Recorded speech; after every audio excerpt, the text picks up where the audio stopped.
Bueno, estamos hermanos una vez más, congregados en esta Iglesia Bautista de la Gracia.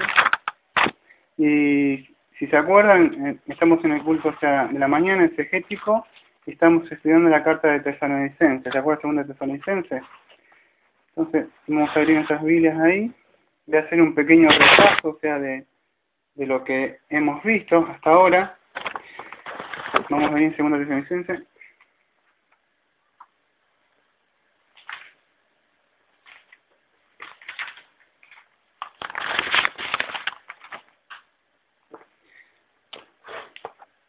Habíamos visto los de 2 Tesalonicenses del 2 hasta el versículo 3. Le hago un repaso rápido para que vean lo que ya vimos, ¿no? Habíamos visto la manifestación del anticristo.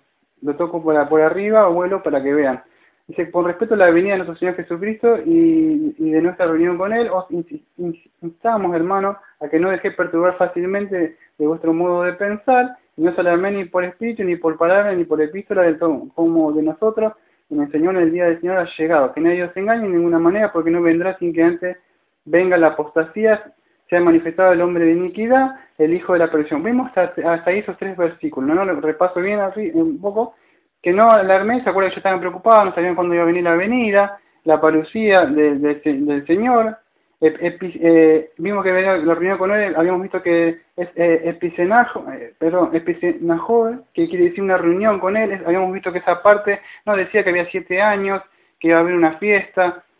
Leemos este culto, este texto, texto por texto, para no sacar fuera de contexto. En la escritura acá vemos que Pablo no habla de reunión, no habla de 7 años, no habla de nada. Por eso muchos dicen que nosotros espiritualizamos las escrituras, que ponemos, que creemos eso, pero lo que hacemos siempre es leer texto por texto nada más, y no habla nada de eso.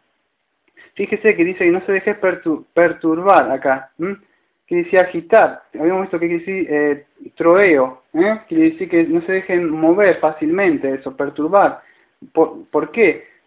Dice por espíritu, por palabra o por carta. Quiere decir, por espíritu, como decía, el Señor me dijo que faltan tantos. No, dice Pablo, dice por carta. La palabra quiere decir eso, no. Está diciendo por una mala interpretación. No, dice por nada de eso. No se perturbe, porque no sabemos la hora ni la venida.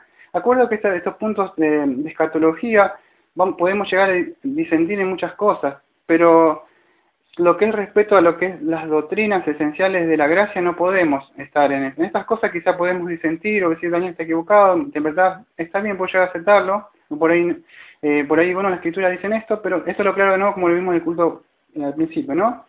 Pero en las doctrinas de la gracia no, como Jesucristo es Dios y otros temas esenciales, ¿no? Entonces hemos visto que sin que venga antes la apostasía, apistemi, quiere decir caer, ¿no? Hemos visto esto, quiere decir, habíamos visto en el culto anterior que quiere decir que esa persona, por no haber creído, vemos por no tener una fe, la fe de creer que a la palabra de Dios, eso apistemi, quiere decir, estas personas se alejaban, ¿no? Vemos. Y vimos que estaba el hombre de iniquidad, así que eso quiere decir, habíamos visto que quiere decir anomia, ¿se acuerdan? Quiere decir sin ley, eso, alguien que no le gusta la palabra de Dios, no respeta la ley de Dios, le gusta las revelaciones, los milagros, como vamos a ver más adelante en los versículos anteriores, y no le importa la palabra de Dios. A veces hablamos con la palabra de Dios, yo incluso abro la Biblia y muchas veces quedan mirando, pues no cómo, y sí, digo, la palabra de Dios, debo conocer la palabra de Dios. Fíjese que le alejado de mí hacedores de maldad. Quiere decir, hombres sin ley, no conocían la palabra de Dios. Por eso usted debe conocer la palabra de Dios. No para estar combatiendo con la gente, pero sí debe conocer la palabra para que ningún viento de doctrina se lo lleve, ¿no? Como dice que no se dejen engañar. Bueno, habíamos visto todo esto, ¿no? Ahora vamos a empezar en el versículo 4, lo toqué por arriba para que vean más o menos lo que era esto, ¿no? Vamos a ver entonces en el versículo 4, empezamos vimos el versículo 3, entonces vamos a ver en el versículo 4. Vamos a ver esta obra que hace el anticristo, ¿no? Quién es y a dónde está, a dónde se introduce. Vamos a ver un poco de eso. Dios mediante el tiempo. Empiezo entonces con el versículo. Dice así: el cual se opone y se levanta contra todo lo que es llamado Dios o objeto de adoración hasta el punto de sentarse en santuario de Dios, proclamando que Él mismo es Dios. Con ese texto solo tenemos un montón de tiempo para estar estudiando, solamente con esto. Vamos a ver un poco qué quiere decir anticristo, o sea, qué es la palabra anticristo, porque fíjese acá que no aparece anticristo. En mi subtítulo aparece anticristo, pero si usted lee, no aparece anticristo. Acá por lo menos en la mía aparece el hombre de iniquidad, o el hombre de perdición, o el hombre de pecado, como le quiera decir, pero no aparece anticristo. O sea, no es que yo estoy espiritualizando, como dice mucho pre-milenialista, ¿no? Que dicen, no, ellos están siempre... No, yo leo textualmente, no aparece, usted va a Apocalipsis y no aparece anticristo.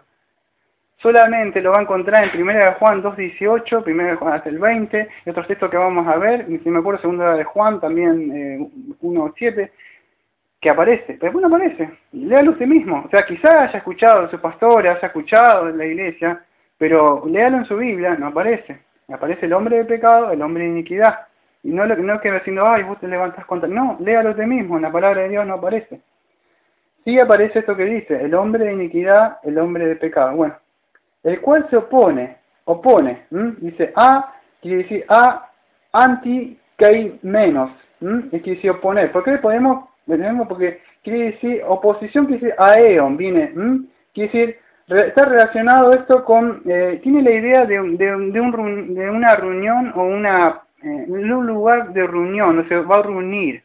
Tiene la idea de eso en el griego, donde se va a reunir, se pone en un lugar, en un centro, por decir de comando, se meten, se reúnen en ese lugar, y se van a poner, pero fíjese, dice, se levanta contra todo lo que es llamado Dios objeto de adoración, hasta el punto de sentarse en el santuario de Dios proclamando que Él mismo es Dios. Acá viene el punto donde muchos, ¿cómo decirlo? Empiezan a chocar, ¿no? Las doctrinas. O sea, hay diferentes escuelas, dice, yo me enseñaron esto, me enseñaron aquello, pero más de que me enseñaron lo que me enseñaron, tenemos que ver siempre solo escritura, lo que dice la escritura, no lo que me enseñó la iglesia, lo que me dijo la iglesia. Yo vengo de una iglesia sea carismática, donde se caen, se echan los demonios, y venía de eso, hasta cuando el Señor me sacó. Pero si yo me quedaba en eso,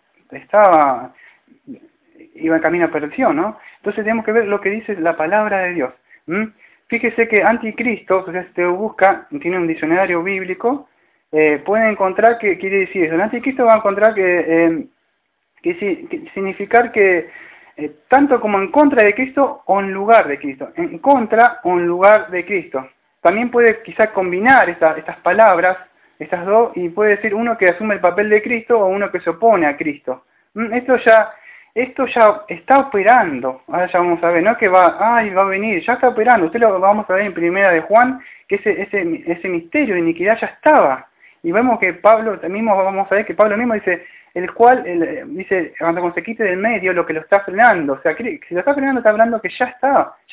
¿Por qué? Si se lo está frenando, es que algo ya está, él lo está frenando en ese momento. Está latente, o sea, ahí, dormido, está latente, pero ya está. Vamos a ver alguna cosa que estuve viendo, que yo buscando, estos temas son muy difíciles de tocar, son muy delicados, tenemos que tener cuidado, incluso aquellos que estamos adoctrinando, enseñando, porque podemos acarrear, ¿no?, a las personas. Por eso siempre digo, estudie usted mismo, fíjese usted mismo. Yo creo que, a mi parecer, por estudiar la escritura, creo que es esto, pero es su obligación saber. Yo puedo decirlo, yo creo esto. Bueno, en eso quizá podemos disentir. Muchos creen que el anticristo va a estar, se va a levantar un templo en Jerusalén, y que va a haber un tiempo ahí, y donde después va a pasar, pasaron 69 semanas, falta una semana, y todo eso sacan de Daniel, ¿no? De Daniel, o sea, que escribe en Daniel 11:36, si no me equivoco, toca ahí, pero acá, fíjese que en el Nuevo Testamento, usted lee el Nuevo Testamento, no aparece nada, que se va a levantar un templo y todas esas cosas, Y yo no estoy espiritualizando, como muchos me dicen, ustedes nominalistas siempre están espiritualizando las escrituras. Yo estoy leyendo texto por texto y no aparece nada. Incluso fíjese, hay un par de textos en el Nuevo Testamento, fíjese, el que se levanta, acá cuando dice, fíjese, la palabra, dice en el versículo, leí el 4, ¿no?, que se levanta. Dice, en el santuario de Dios. Ahí la palabra santuario es naos. Naos. Entonces, muchos creen que se va a levantar un templo o algo, pero quiere decir también un templo, un santuario. Y fíjese, lo buscamos en el Nuevo Testamento, porque la carta la escribió Pablo. A ver qué es lo que por idea tenía Pablo, o sea, en el Nuevo Testamento. Fíjese, vamos a ir a 1 Corintios 3:16.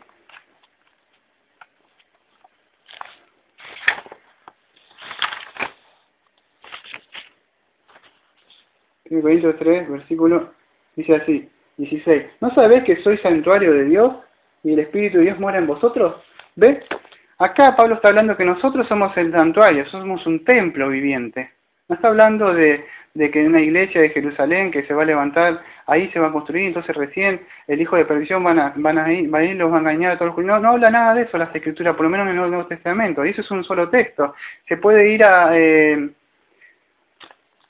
también a Juan 2:19, Juan, no primera de Juan, 2:19, y fíjese lo que Cristo decía, porque muchos nos dicen a nosotros que mal interpretamos la Escritura, pero fíjese Cristo, estos fariseos también mal interpretaban. Cristo estaba hablando, acuérdense que los profetas tenían una forma de hablar, decía el sol se apagará, las estrellas caerán, y habrán terremotos y cosas así. Era una forma de hablar de los profetas. No podemos tomar literalmente, porque si no tomas literalmente, bueno, entonces tomo que Dios tiene, como dice Isaías, que tiene cierta medida, cuando Dios dice que tiene el puño así, el estrado de los pies, y empiezo a tomar todo literalmente lo que está en la Biblia, malinterpreto las escrituras. Entonces tenemos que saber cómo hablaban, la poesía que ellas eran para escribir, cómo eran lo que decían ellas, ¿no? Porque no puedo tomar a veces literalmente, a veces la escritura más la profecía tiene simbolismo. Fíjese cómo mal interpretaban también los fariseos.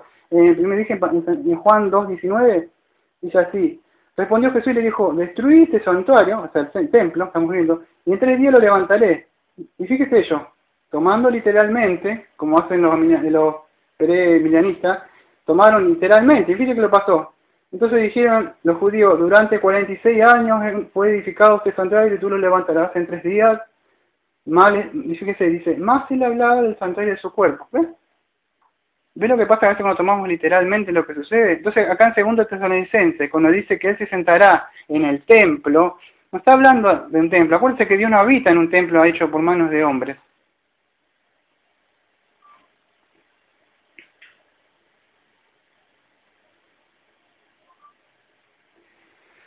Entonces, no estoy creando ninguna doctrina nueva, ¿no? Quizás a usted le esté chocando lo que estoy diciendo. Dice, pero a mí me enseñaron. Está bien, pero vemos lo que las escrituras dicen, ¿no? O sea, por eso más si usted es de la reforma, siempre reformándose. Entonces, estamos constantemente reformándonos, a veces lo que nos enseñaron.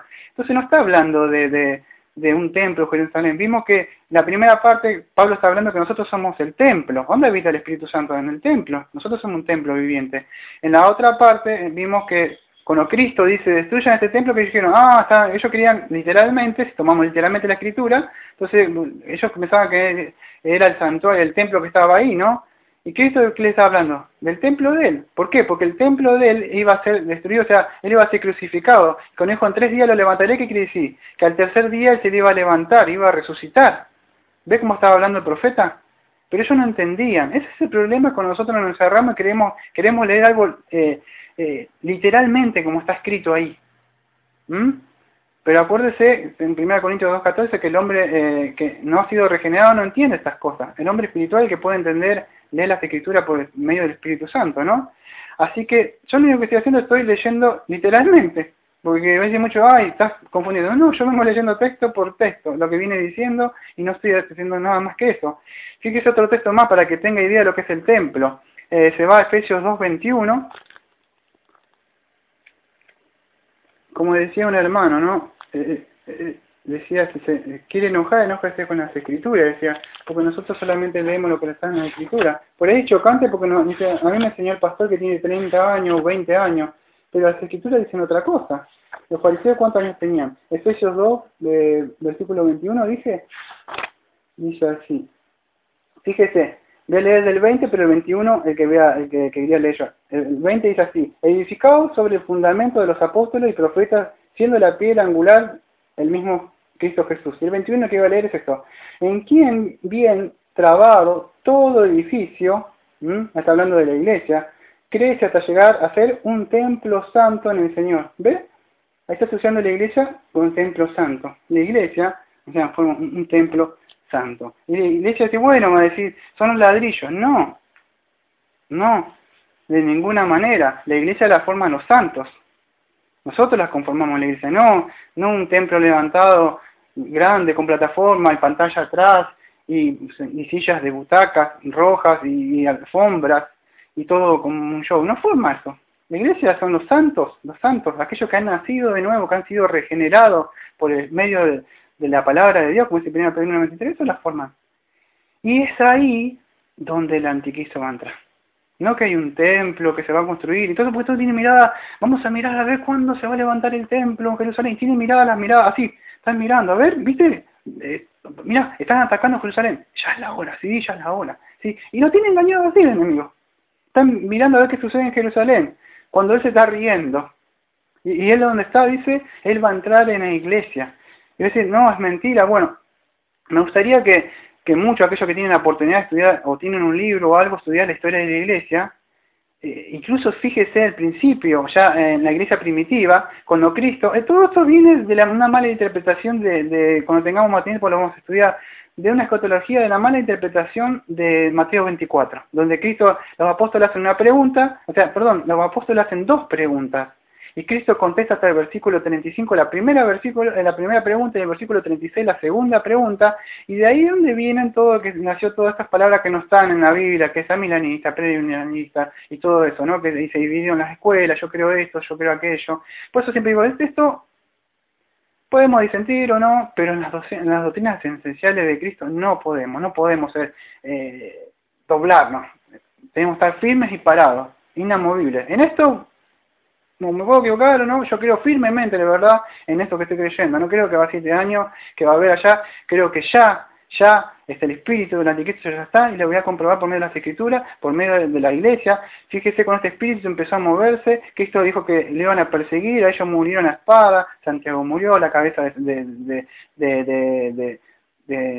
Pablo rodó, cuenta la historia que Pedro murió cabeza abajo, y ahí empezó la historia de la iglesia. Fíjese cómo el anticristo se ha movido, ese espíritu, como dice Efesios 2, el espíritu del anticristo, o sea, el espíritu que está en el aire todavía está, pero tiene engañado que se va a construir, que se va a levantar algo.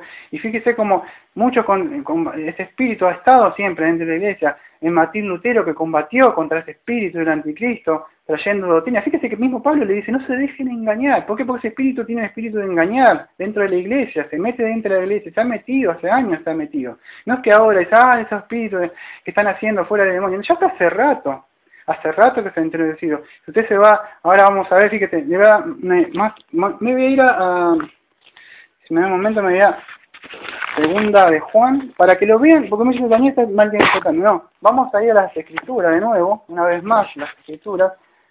Me parece que es en Primera de Juan 2:18, que te voy a tratar de leerlo lo que más puedo literalmente. O sea, un momento porque lo grabo en CD a las grabaciones para tenerlas, para acordarme. Llega a Juan 2:18, dije.